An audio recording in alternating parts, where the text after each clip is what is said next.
Hi, everybody. We have got a very special package in today. Talk about gifts. Now, this box weighs more than I do, and that's saying something.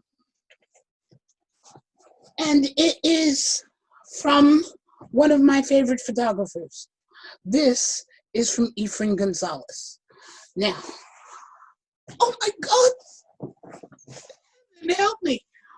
For those of you who don't know the name Efrain Gonzalez, Efrain is an award-winning photographer who lives in New York City.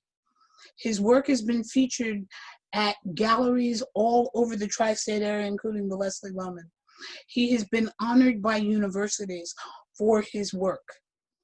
But Efrain has also been photographing this tribe for the last almost 40 years. A lot of the major events, from living in leather in the early days, to the Christopher Street parades, to a lot of the early SM nightclubs of the 70s and 80s, as well as the bars all up and down the East Coast and around the United States, were all photographed by Efrain. He also photographed gay weddings when that was unheard of. He is everywhere and anywhere that the eye of a photographer was needed. And so, as Efrain has been working through this crisis that has made us all crazy, he has turned his time into digitizing and labeling some of those amazing, historically valuable negatives. And every once in a while, every day or two, I will get a note that he has photographed or opened a file of, say, one of the Pride marches, or he has opened a file from this party, or he has opened and started to work on the images from this event or that event. So any package from Efrain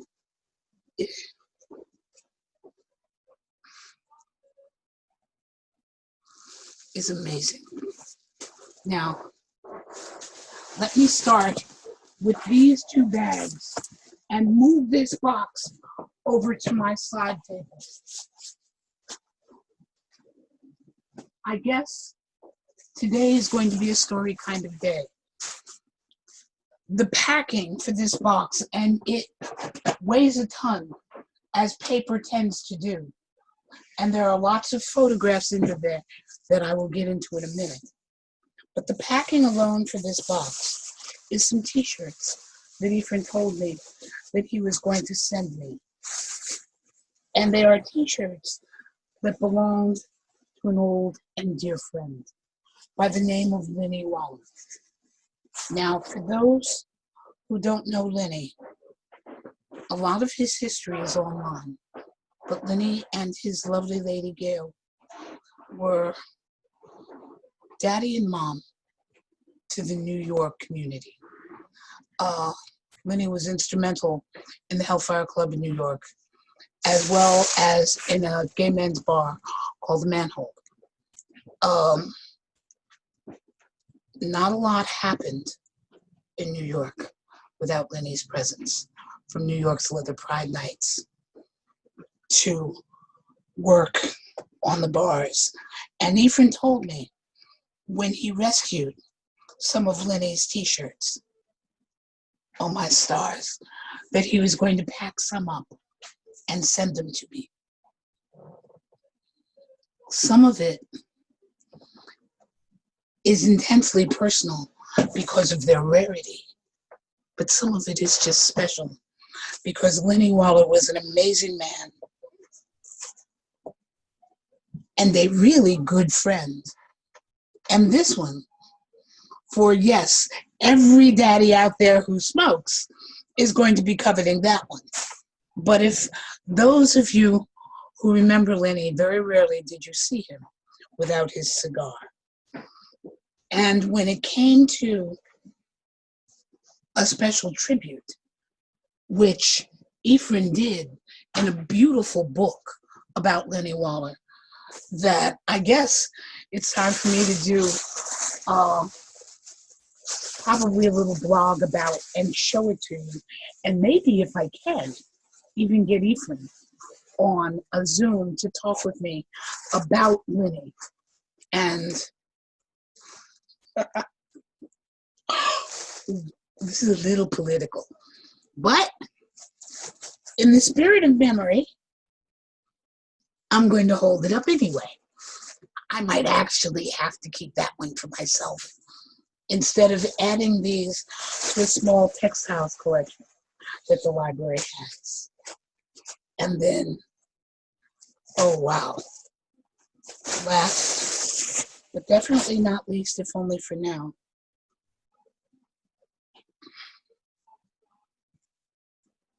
for those of you who understand just how special and timely this is, the DC Eagle is closing. So, having this as a memento of a bar that was a cornerstone of the Washington community, Washington and Baltimore actually, is a very special memento. And this is just the stuffing for this box. I have a feeling this is going to be very long, so forgive me.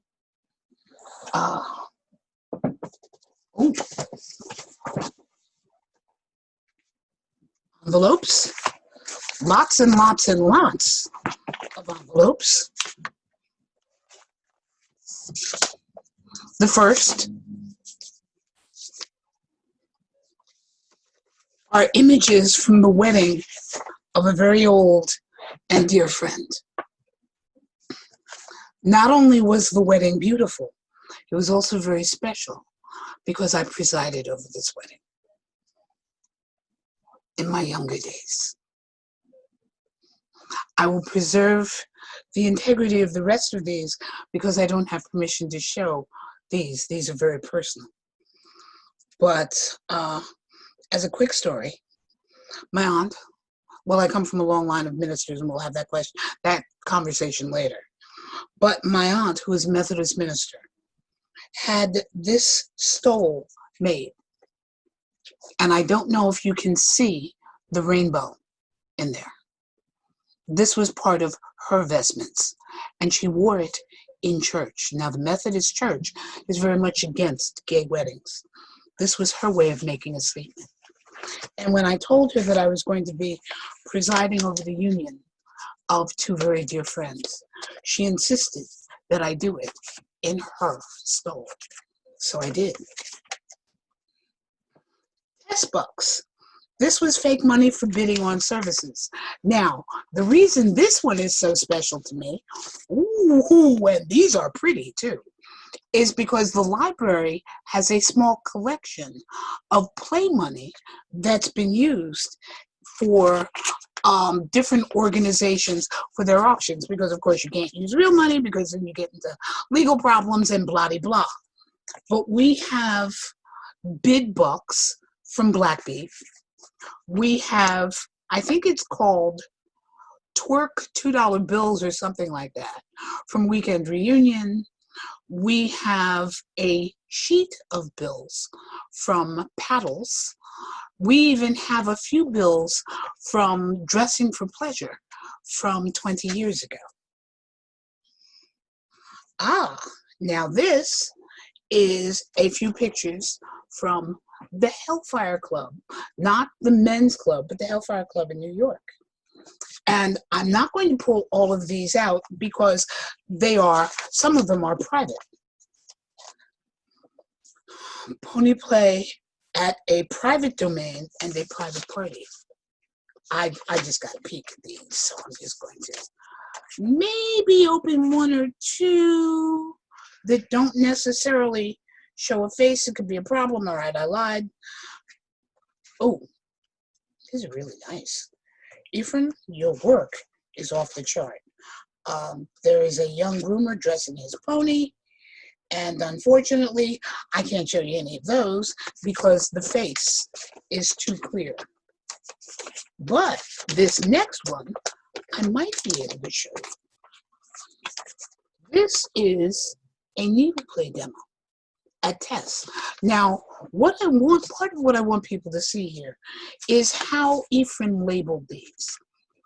Photographs are so much a part of our history, but we, as the people who are either in the picture or took the picture, we know the history.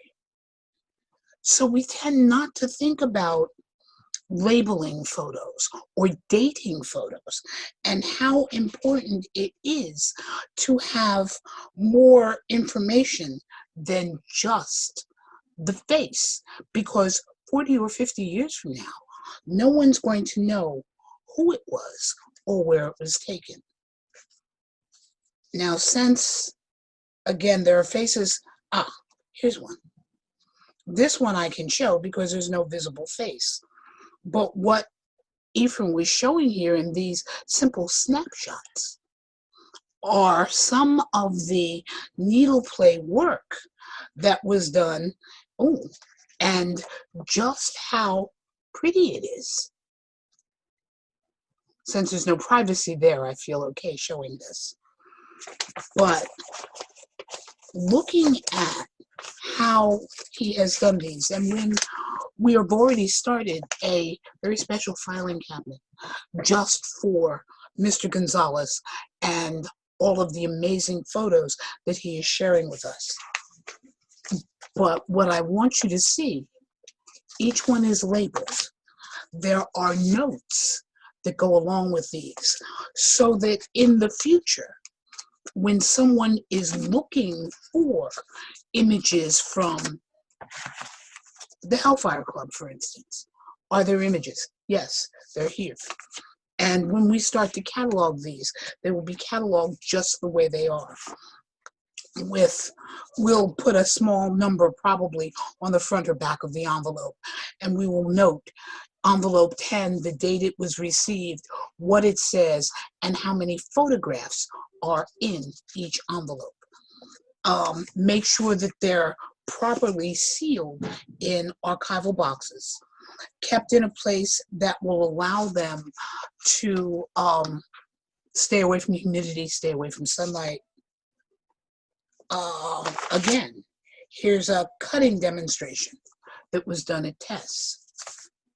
Here are images from Nouvelle Justine, which was Nesnem restaurant that I think lasted in the tri-state in New York City, actually, for about 3 years, that had an SM theme to it. I'm sorry, actually, that I missed it, because it popped up after Jill and I had moved, so I never really got a chance to visit there. And I'm looking to see if there are people that whose faces I could show, but also just to show how thorough Efrain was. Every photograph is also labeled on the back, so the person whose image is in front can be remembered and there would be no questions. So that when we catalog these, we can say there are 2 photographs of the Baroness, or there are photographs of this one and that one. What else is in this amazing box? A little photo album. 1992 Chicago. That tells me that some of these, at least, were taken at Living in Leather. Because Living in Leather, yes. This was, and Efrain has turned these in backwards so that I can take them out at my leisure. But he has labeled each of these. This was taken, I forgot what the name of the hotel was, but these photos were taken at the Blackstone Hotel in Chicago for Living in Leather. What year? The Vendor's Mart, images of people. I don't feel too bad showing this one because both parties are now, I've been told, deceased. This is Jan Lyon. Jan was one of the female co-chairs of the National Leather Association, and the person who presented the NLA with their leather banner with the new logo that showed that we were gay, straight, and lesbian, that the three logos were all shown, and we were no longer just National Leather Association, we were National Leather Association International. So that's quite a memory for me, because I presented at this little. So rather than taking a long walk through history right now, and, or should I say, stumbling down amnesia lane, I want to see what else is in this precious, precious box. And this is what weighed so much. Oh my stars! Can you see the thickness of this? These are all memories, all tribal treasures, all taken at different places, different times, of different people. And who, much to my delight, he was even doing these photo shoots with. Let me see. Yes, the snake is really cute, but what I wanted to show you was actually the page, so that you can see how each little section has been noted. Flipping rapidly. And each little section has been labeled. And the people involved have been labeled. These are tribal treasures that are just amazing. Of so many people, many of whom are probably no longer living. And being able to put this in the library with 2 or 3 of the other books that Efrain has sent us, and record all of this and get all of these things where they're accessible to scholars who are curious about the New York area. These are things that will tell the ever-growing community about what our events were like 30, 40 years ago. So, Efrain, this is another spectacular piece to add to the collection. We are so proud to be able to have some of your photography. I don't know what else to say to you, except thank you. For those who are curious and who will be viewing this, please tune into Facebook and friend Efrain. He posts a lot of wonderful photos on his page, and it has labels as he's going through these negatives. He'll pick 1 or 2 every couple of days and put them up. They're an amazing snapshot into our lives. Friend him, ask him questions. He's eager to answer. And until the next box comes in, Mama Vine signing out.